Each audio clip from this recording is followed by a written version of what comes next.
Okay guys, we are starting on our watercolor techniques today. So what I have out right now is kind of like the supplies you need. I have watercolor paper here, which I will give you in class. Now this is just student grade watercolor paper, so it's not very thin, but is more absorbent than just regular paper. So it's not very thick is what I meant to say.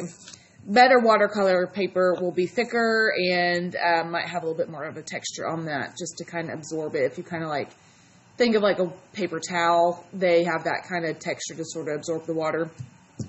Higher quality watercolor paper will have more of a texture. This is somewhat smooth, somewhat thin, again, because it's student grade and the better stuff's a lot more expensive and I can't buy that much for all my lovely students. So I also have a set of watercolor paints. Some of you might have the sets that come in tubes, which is perfectly good. I actually prefer those, but again, those are a bit more expensive, and this is more cost friendly for a classroom. Now, something to notice is though, like you can see some of my colors, this one looks pretty empty. However, there's still some paint around the edges, and honestly, that will still last a while. So even if you find a tray back there in my room that has some colors that look like that, they're still fine. They're good. I trade them out when I know there's absolutely nothing left in there, but that's good. Also, not all of my sets will have white, and I don't think some sets may not have all the colors, and that's okay too. Today, we're just practicing and learning techniques, so it doesn't really matter the colors you have, just as long as you have colors to work with. Then I have a couple watercolor pencils. These are not regular color pencils. These will say watercolor on it. You don't have to have two colors. I grabbed two colors just for fun, but you need to have at least one watercolor pencil and it not be the color white, because that won't be very useful for the technique we're going to do. So also I have a paintbrush now. With your paintbrushes, this is a more soft tip paintbrush. You don't want one that's got a really coarse tip because that's not going to work well with watercolor. So just make sure, and I like the bigger brushes for watercolor, especially when I do my washes. So, and you may not, but I think to get a smoother look and not a textury look, you want the bigger brush. For edge work and stuff, you want the smaller ones, but we're not really doing edging today. You're also going to want a white crayon. And then I have a writing utensil here. It can be a pen or a pencil, either is fine. We're just going to use this to divide up our sections for our technique, so it's not a big deal. Also, off screen, I have a cup of water. I have a little bit of salt, like just table salt, and we'll talk about that. So make sure you have some of that kind of handy when we get to the salt technique, which will be one of the last ones. You don't have to have it right now. I don't have a cup for everybody to have in class, so you'll probably just have to kind of find one when you're ready to get started on that. I also have masking tape. Now, I am this is all the masking tape I have left in my classroom. So you guys won't be doing this, but I'm going to show you what you can do with it. So before we actually get started, I want to talk to you quickly about how you properly wash out a paintbrush, in case I forget to do it at the end. So when you're cleaning out a brush, don't use you have your cup of water. This is going to, by the end of the class, this is going to be dirty. You don't want to use this dirty water to clean up your brush for the day. So you're going to actually want to use just the running water in the sink, and then say the water's pouring on it. You just kind of push from the bottom to the top, and a lot of paint gets stuck right down in here. And that's for not just watercolor, it goes any paint. A lot of paint gets stuck right in here. So you really want to make sure when the water's running on it, you kind of do this kind of pulling action. That keeps the bristles nice too if you do this a bunch, which sometimes you have to when you're dealing with acrylic because it gets so far in there. But with watercolor, you should not have to do that. So just kind of pull from the bottom to the top, and when you'll pull it out, and you'll kind of squeeze without the water running on it. And then when the water inside the bristles pulls out clear, it's clean. If there's still a tint of color, it's not clean, so you need to keep doing that until it squeezes out clear. And then when you store it, a lot of people want to leave it with the bristles down in a cup or in a cup of water. Don't do that. Make sure you store it with the bristles up, because when you store it like that, that's going to also fray out the bristles over time. So please respect my materials and do that. If you have your own paintbrushes, you could treat them however you want, but please be respectful.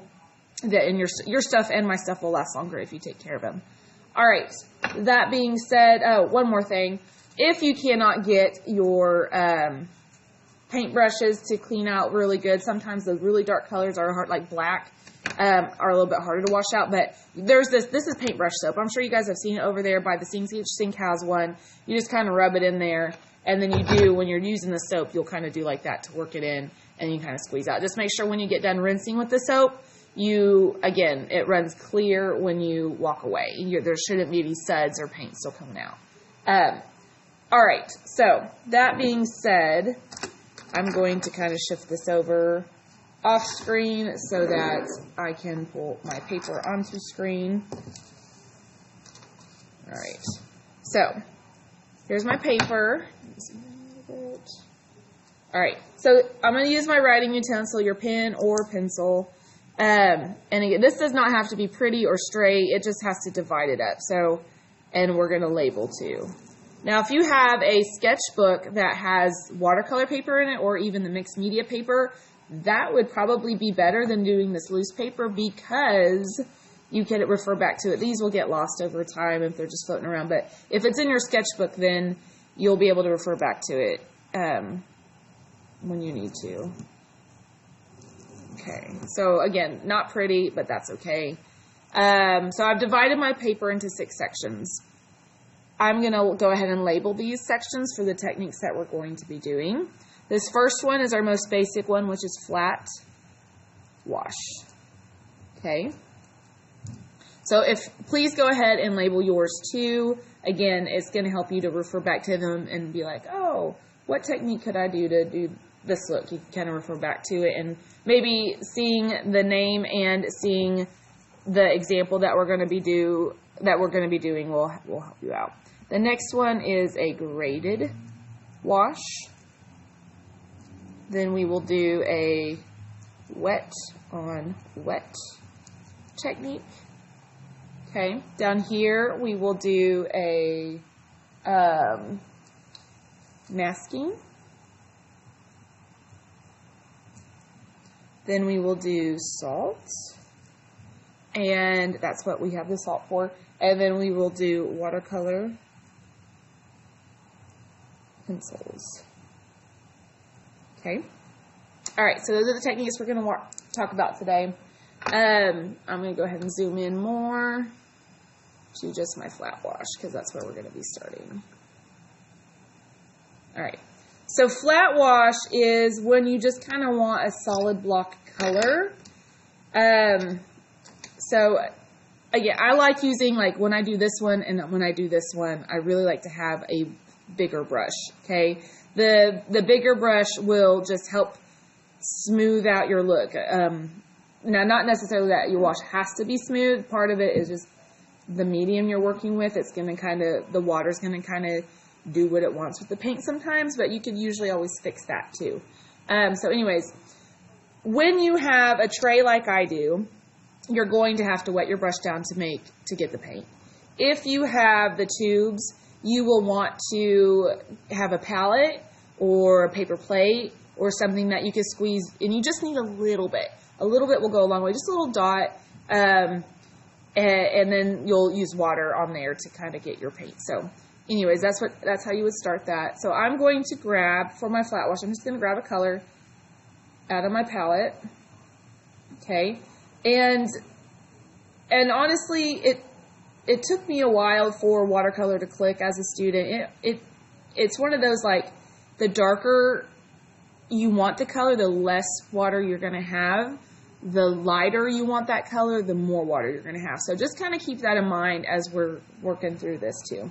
All right, so I'm going to start, I'll show you kind of, I'm using green, and I've kind of put about that much water in my green, if that helps. And that's kind of what it's going to look like. That's what the trays are for, is just so you can kind of test out your tone before you apply it to your paper. The lids. And when you get done, that's something else we'll need to talk about, is cleaning your lid out, especially if you're using my stuff. So anyways, so with my flat wash, I'm going to start with just long overlapping strokes. Now I want to point something out. You can see as I work, when I get to the edge of the paper, this little glob happens. And I don't want that. So what I'm trying to do is I'm going to try to brush that glob off onto the side of the table, which is not a big deal because watercolor cleans up really easy. So I'm not really worried about a mess.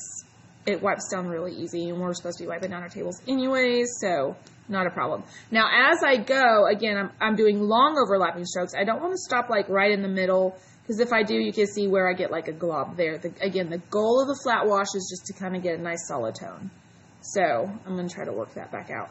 Now, as I go and the paint starts to run off, you start to get this look here. That is actually called a dry brush. And that's a technique in its own, a dry brushing technique. But we won't use that a whole lot. So when that happens, when you start to run out of paint and you start to run out of color, you need to go with a flat wash. You just got to go reapply. Okay? Now, when you reapply, it's going to be darker because it's going to be fresh. So what I do is where that little glob is, I just try to work it back up, and then I continue kind of back down. Again, overlapping strokes all across the page. You don't want to do short strokes. And that's why the wider brush works better, because when you overlap your strokes, it blends it more. When you have a little tiny brush, it just doesn't do a good job, or it's just going to take you a lot longer to do it. So again, we want more of a solid tone. Now, something also, the camera on mine is not super picking it up, but I can see here where this water is there's just too much water there. So I could dry my brush off, and I could run my drier brush. It doesn't have to be dry, but I can kind of run my somewhat dry brush back over those wetter spots, those darker spots, and it will sort of absorb that. And then I can kind of go back over and fix.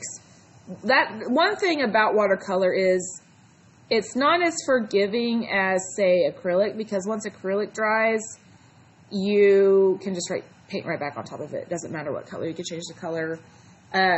Watercolor, you'll never be able to completely get rid of it again. However, the neat thing is once it's dry, if you want to go back and fix something or lighten something up, when it wets back down, it becomes movable again. So you could go back and lighten areas or smooth areas back out after it's dry. So anyways, that is our flat wash. I'm going to kind of absorb some of this paint that I brushed onto the table, because I'm going to have to move my paper over so you can see the next section. All right. So there's my flat wash.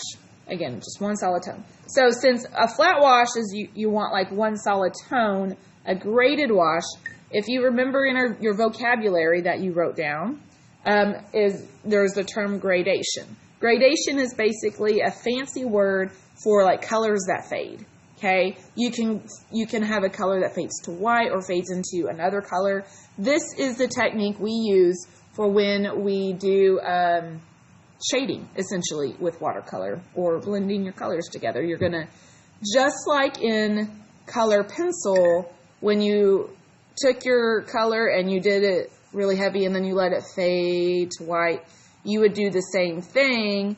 Same thing here. So if that color you want to fade, you just let it fade. And then if you want to blend it to another color, you're going to take that other color and let it fade into that. And they overlap and make that middle tone. So anyways, I'm going to switch colors. So over here in my cup that you can't see, I'm making sure that I'm getting all the green out of my brush, and I'm testing it on that paper towel. All right, it's clean now. So this time I'm going to grab, what color do I want to grab? I'm going to grab orange, I think. You don't have to grab orange, but I gotta wet my paint back down, get it enough to where it's going to be pliable. All right, I'm testing it out in my lid. I know you can't see that, but make sure you do that too. All right, so my graded wash. Now, I can't really brush this one off to the side of the table like I did my flat wash because it's in the middle. But again, you can kind of blend it down. So, get long overlapping strokes. And honestly, I'm using a round tip brush. I prefer square tipped, but I didn't have a really good square tipped. I couldn't find one today, so I just went with the round. Round's okay. It's just not my favorite. Personal preference. There's no reason why. Okay, so as as again, I'm doing long overlapping strokes. As I run out of paint, I just don't add any more. I'll grab more, like as my brush dries out, I'll grab more water, but I'm not grabbing more paint, okay? Because again, the more water you add to your color, the lighter it's going to be. So you can kind of tell it needs to dry a little bit. I would like a better fade. Like I do have a fade, but I would like a more noticeable fade. So I'm going to go back. I'm going to grab a little bit more of my orange, and I'm going to apply more of my orange with less water in my brush. And I'm going to darken it back up here. Okay. You can always darken. You can't always lighten as much as you need to. So just kind of like with really any medium, you can always darken. So you might always be safer to start a little lighter and work your way darker.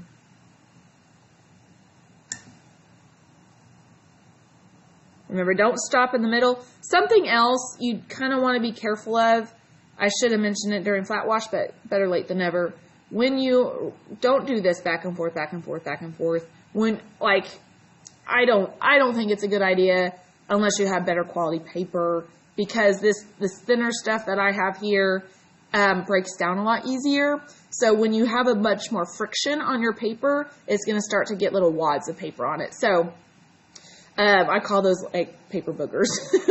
So anyways, you don't want those. So if you can just keep going one direction and avoid going back and forth, back and forth, and back and forth, your paper won't break down on you. So work on that as you are working on these techniques. Okay. So if you get too dark, as I said earlier, you can lift up some of your color. Lifting was one of your vocabulary terms. Let me see if I can get a wad of extra paper. So, oh, that one's got. Okay, I think it's okay. So I'm gonna make like a little dark spot down here. Well, maybe not a dark spot. I'm going to go darker down here than I want to, and then I'll show you how you can kind of lift. So, again, it's not that you can't go lighter, you just may not be able to go back as light as you want. All right, so here, I'm going darker than I want on my fade, just to show you this lifting. You can take a dry paper towel, and you can kind of soak up. While it's wet, even after it dries, as long as you wet it back down, you can kind of soak up and lift that color back up. That is something I really do like about watercolor, is that it seems like it's hard to fix your mistakes, but once you get the hang of it, you could usually figure out a way to make it work. So after you lift it up on the wash, you want to kind of smooth it back out with just some water. Okay? To get that fade. All right. So hopefully you guys are done. If not, just pause your video, get to where you need to get. Now I gotta fix mine. It's my OCD. After a while, too, you can tell that your paper is going to start to buckle. Again, the cheaper paper buckles a lot more than the better quality paper. So if you are interested in watercolor and wanting to do it more on your own, you could always go get a watercolor pad that has like really heavy 140-pound paper, which is really thick and sturdy stuff, and it's got that really good texture. So that will prevent the buckling. Also, if you got the pad, the papers are kind of sealed together, and when they're sealed, they can't buckle. But then you can work your way and break one off as a time. Anyways, just come talk to me if you're interested in that. I'll explain it more. Not the point of this lesson. All right, so the next is wet on wet.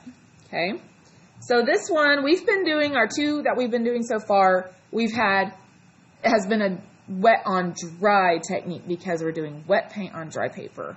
So the wet on wet is just what it sounds like. It's wet paint on wet paper. So now before you do this, make sure your water in your cup is clean, because if you have tinted water, you're going to have like a tint of color on your paper, and then whatever, say you have like orange in your water, then you want to do like yellow or green or something on top of it. You're going to have that tingy color underneath the color that you want. So make sure you have clean water before you start this. All right, so I'm going to do my water. I'm gonna just brush on it to where it's it's not damp. It's more or less like there's a little bit of water standing on the paper, but it's not like puddly. I don't know if you can see that or not. No, not really. I'm trying to show you. You can see the glare, the reflection on it. You can kind of see the shadow I have over here from the water standing, but it's kind of standing on there. And then you're going to need two colors, and you're going to want colors that sort of just work well together. But then as you add your wet paint to your paper, you can see how that water just grabs it and kind of pulls it. Now, you can do this as a wash, just like you did before. I think I have too much water in my blue. Yeah. Usually my blue does better than that. But anyways, you can kind of see, this is one of those that you would want to use if you don't want a bunch of control over what happens. If you get colors that don't seem to be moving, like this one moved really well, and then the others are kind of moving, it's just probably because you don't have enough either water on your paper or water in your paint or both. But you can also, if you want to get it to swirl a little bit, you can kind of come over here and you can kind of see, I'm sort of encouraging the paint to go in a direction. But you get some good swirls there, but this is one way you can use wet on wet, okay, is sort of letting it get washy looking. Or, we just talked about Impressionism in art history. This is probably a technique that they kind of used because you got like that looseness with it. They don't think they really worked with watercolor, but you can do an Impressionistic style with this. So anyways, that is, and you can see, that's the one thing I hate about this paper is it buckles, and then the colors will pool in an area you don't want it to pool in. Let me see if I can get my colors to no, that's not any better. You can kind of see the colors a little bit better, I guess, when I block out a little bit of the light. But again, if yours is not doing anything, it's because there's not enough water involved. So you can always go back and add more water to both your paint and your paper, and maybe that will help. But that's wet on wet. And you can do this again. You can do a wet on wet flat wash, a wet on wet graded wash. You just wet the paper down first. So you don't have to do multiple colors. I like doing that because that's a way you could kind of do like a galaxy look or something, possibly, if that interests you. Okay, so next is masking. So masking, traditionally, I don't think I'm saying that right. In traditional watercolor painting, there's not white paint. They do have white paint now. Obviously, there was some in my set, and there'll be some in your sets, which does make it a little bit easier. But traditionally, if you wanted white in watercolor, you had to protect the area you wanted to keep white, and then the paper would be, when you got done painting around it, the paper would be the white for your color. And this is still a good technique you can use. So you can use masking tape. There's a couple different ways you could do this. So one way is using masking tape.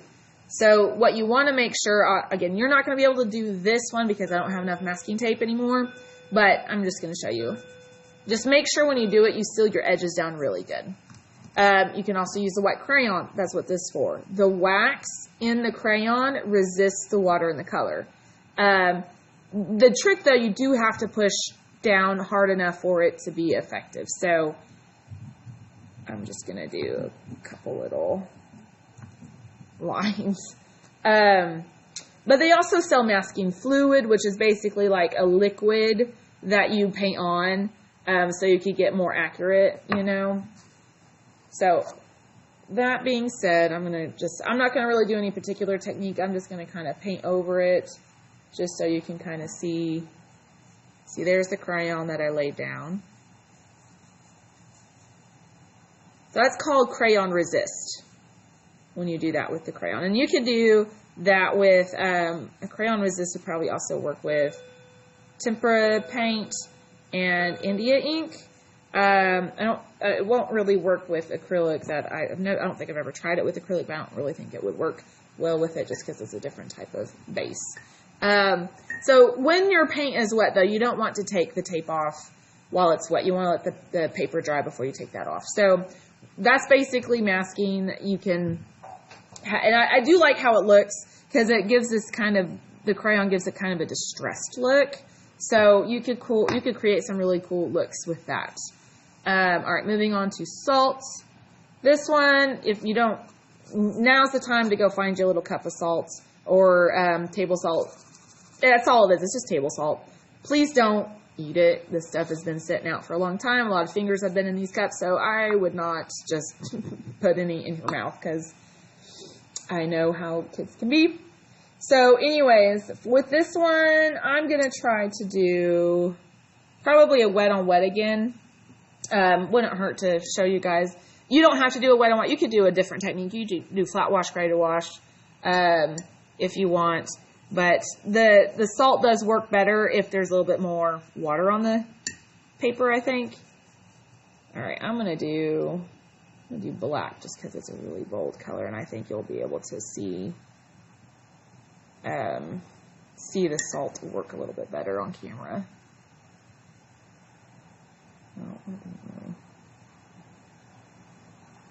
Yeah, that's what I really like. I like this technique because it's just fun to watch to see what the water's going to do.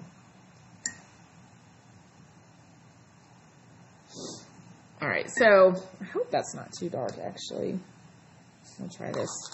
So, all right, while it's wet, it doesn't work if it's too dry. So while it's wet, you sprinkle the salt on.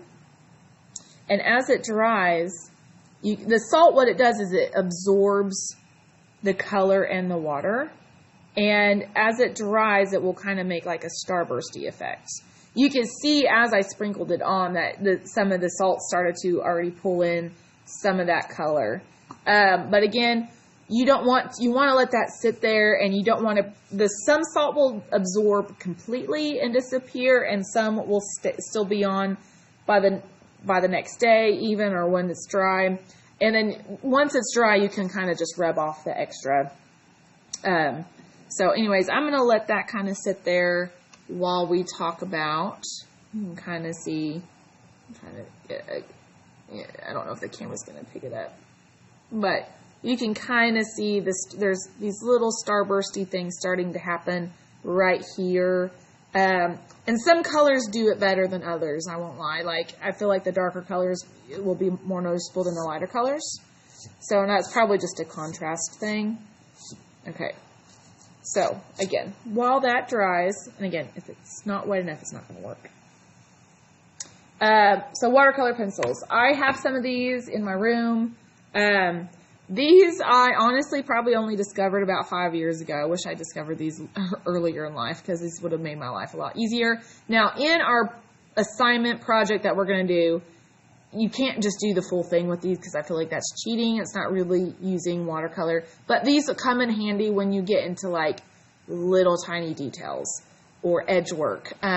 So I'll probably let you use these for minor things, but other than that, they're kind of off limits for the most part of this unit. But I wanted you to know what they are because you could use these for other sketchbook assignments that we have, or just for fun, honestly.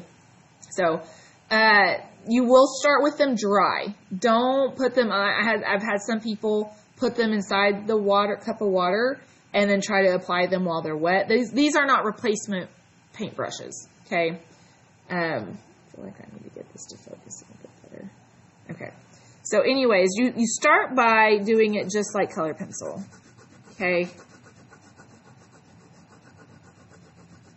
So I'm going to start, and just like we would do on a graded wash, we would fade our color. Okay. You don't have to have two. I just wanted to have two for fun.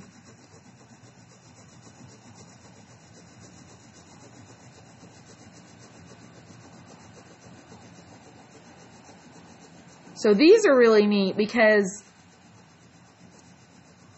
they're just easier to control, I suppose. Again, if you're doing more of a high detailed watercolor image, they come in handy. So again, make sure your brush is clean. All right, I'm just using clear water. That's all I'm going to do. I'm going to kick this back off so that you can see this a little bit better. But what it does is once you add water, it just basically turns it to paint, and it kind of smooths it over.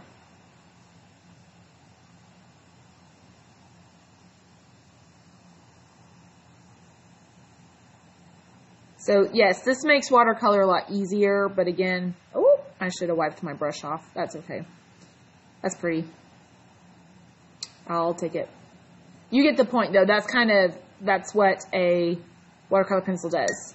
It does leave, you can kind of tell there's still like a little bit of a texture from the pencil there. So if you don't like that, this may not be the medium to use for something, but they're there. They're good for, like I said, fine details, edge work, and all that stuff. And as we've been sitting here, I'm going to come back to my salt. You can see what it's been doing. So that's really cool for, you know, if you want that starbursty looking effect for, say, well, just texture in general. You can see it gives really good texture. If you wanted it for, like, I'm going to go back to like that galaxy kind of look, that might be a good technique to use. This is just fun. Again, you're not going to have control over it. Not much is going to kind of do what it wants to do, and you got to be okay with that if you're going to do that. So, all right, I will go ahead, and I'm sure y'all can probably expect what this is going to look like, but you can see there, masking tape. That is our watercolor technique lesson. So when you get done with this, I want you to show me if you have any. I hope that if you'd had any questions while you were working on it, you were asking me in class. Or if you're at home, you know, let me know what I can do. I can maybe help troubleshoot something for you. So, all right, guys. What was it? I was going to talk about something else. When you clean up, after you clean your brush, it is super important, especially if you are working with a tray like this. These, my trays anyways, if you're using my stuff, hold on, I can't do this one. This little part in here pops out. If I can get it to pop out. All right, so that part pops out. So when you're cleaning up, take that out and then run this under the sink. And I kind of do this before I clean up my brush. But I'll run it under the sink, and then I'll use my brush to kind of help rub off the paint inside the tray. And then when I'm done and my brush is clean, I'll set this back in here. You just pop it back in. It's not going to hurt it. Pop it back in, and then leave the tray open like so on the back counter so that it can dry. I want these to dry. Because when kids close it and then put it up, sometimes I get a little crazy with the tossing it and moving it, and when there's loose paint in there, then they run into each other and the colors get all messy. So please be careful with that. All right, you guys have a good day.